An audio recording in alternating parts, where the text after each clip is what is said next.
Hai guys, welcome back to my YouTube channel.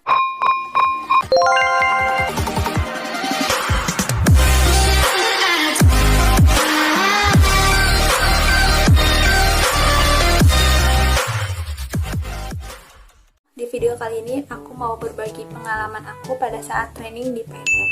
Jadi awal mulanya aku daftar PNM itu dari Job Fair Kota Banjar. Pada saat itu PNM buka lowongan sebagai AO dan FAO. Berhubung aku lulusan SMA, aku disaranin sama A-nya itu buat masuk ke AO. Di sana kita cuma ngisi daftar riwayat mulai dari nama sampai ke pendidikan akhir.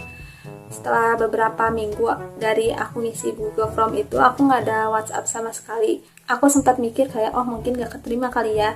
Terus setelah beberapa hari aku di WhatsApp buat ikut tahap seleksi PNM. Di sana itu cuman disuruh bawa buku tulis doang. Sebelum tahap seleksi itu dijelasin sama bapaknya kayak PNM itu apa, terus tugas AO itu apa, tugas FAO itu apa, fasilitas yang didapetin itu apa aja, bahkan sampai ke gaji juga. Pada saat seleksi itu langsung ke tahap interview. Di sana aku nggak dikasih tahu sebelumnya, jadi kayak agak kaget gitu kan. Tes interview itu 4 orang masuk ke dalam. Di sana kalau nggak salah ada 20 lebihan yang ikut seleksi. Pada saat interview kayak biasa, kayak perkenalan, terus pengalaman, pendidikan. Berhubung aku belum punya pengalaman, jadi aku kasih tahu kegiatan sehari-harinya yaitu bikin konten. Seingat aku kalau nggak salah yang keterima sebagai AO itu cuma 5 orang, yaitu 2 cowok, 3 cewek. Alhamdulillah aku keterima. Nah, yang cowok ditempatin di Tasikmalaya dan yang 3 cewek itu di unit Banjarsari. Banyak kayak negosiasi sama kita, kayak siapnya trainingnya kapan nih gitu kan.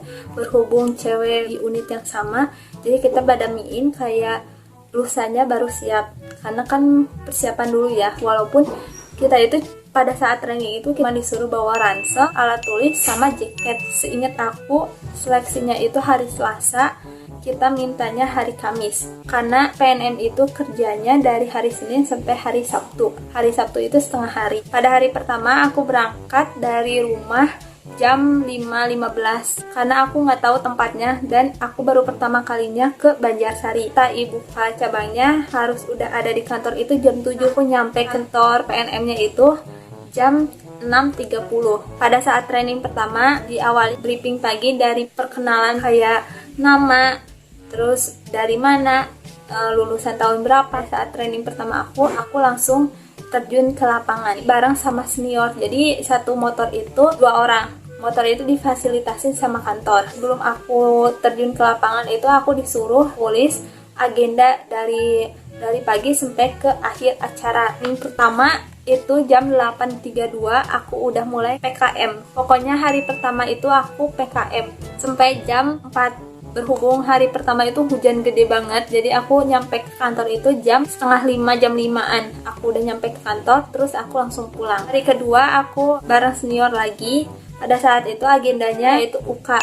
Ada UK CLBK. Pokoknya yang nanti training, misalnya kalian bingung, nanti kalian tanya-tanya aja sama senior. Senior juga pasti bakalan ngasih tahu kok. Hari kedua itu aku disuruh cuma setengah hari ke lapangan. Jadi setengah hari itu ada di kantor buat kayak baca-baca materi gitu. Hari ketiga itu aku cuma setengah hari. Itu aku cuman kolek bareng sama senior. Hari terakhir itu ditanya sama ibu kepala cabangnya, mau lanjut apa enggak. Nah, ada beberapa faktor mutusin buat enggak lanjut di PNM. Sebenarnya itu tuh tinggal sisa 2 orang. Karena yang pertama itu, yang 1 orang itu udah ngundurin diri hari kedua.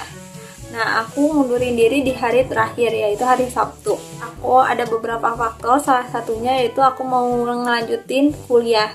Karena takut bentrok gitu ya guys. Sebenarnya kata ibunya bisa sambil kuliah, tapi kitanya harus bisa bagi waktu antara kuliah sama kerja gitu ya guys.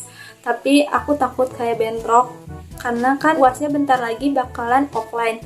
Jadi aku takut susah minta izin gitu. Aku mutusin buat ngundurin diri. Pada saat training itu sebenarnya kita itu dapat uang kayak uang makan gitu, tapi dibayarnya pada saat terakhir kita training. Itu tuh kayak uang makan. Nah, kalau misalnya lanjut, kita langsung tanda tangan kontrak kalau misalnya mau lanjut selama 1 tahun. Di sana itu sebenarnya disediain mes, tapi buat perempuan. Kebetulan PNM di Banjarsari itu nggak ada cowok, jadi cewek semua. Di seleksi yang lagi training PNM, menurut aku lebih ke banyak nanya ke seniornya. Karena senior itu lebih terbuka gitu kalau misalnya kita banyak nanya. Apalagi kan pada saat training aku kan langsung terjun ke lapangan, jadi aku kayak benar-benar kosong, benar-benar nggak tahu apa-apa. Tapi setelah aku nanya-nanya ke senior, dijelasin sama senior, terus aku ada gambaran gitu. Menurut aku kalau tentang gaji PNM itu sesuai sama MR domisili masing-masing gak sih? Kayak kemarin kan Banjarsari masuknya UMR Tasik. Nah, di sana itu kata seniornya lumayan. Jadi, tips dari aku, kalau misalnya kalian masuk ke PNM, kuatin mental, kuatin fisik, karena kayak memotoran terus. Terus kalau misalnya ditanya nyesel atau enggak, keluar atau ngundurin diri, aku sebenarnya nyesel, tapi karena mau lanjut kuliah, jadi aku kayak udahlah nggak apa-apa gitu. Bukan rezekinya mungkin. Selama training aku PP, soalnya aku belum berani kayak kalau ngemis kan malu gitu ya guys, soalnya masih masa training gitu. Jadi aku inisiatif buat PP sama temen. Oke, mungkin cukup sekian video dari aku. Semoga ada gambaran, dan kalau misalnya ada sesuatu yang masih penasaran atau masih mau tanya-tanya, boleh tulis di kolom komentar, nanti aku jawab guys. Oke, mungkin cukup sekian video dari aku. Jangan lupa like, comment, and subscribe. Bye-bye.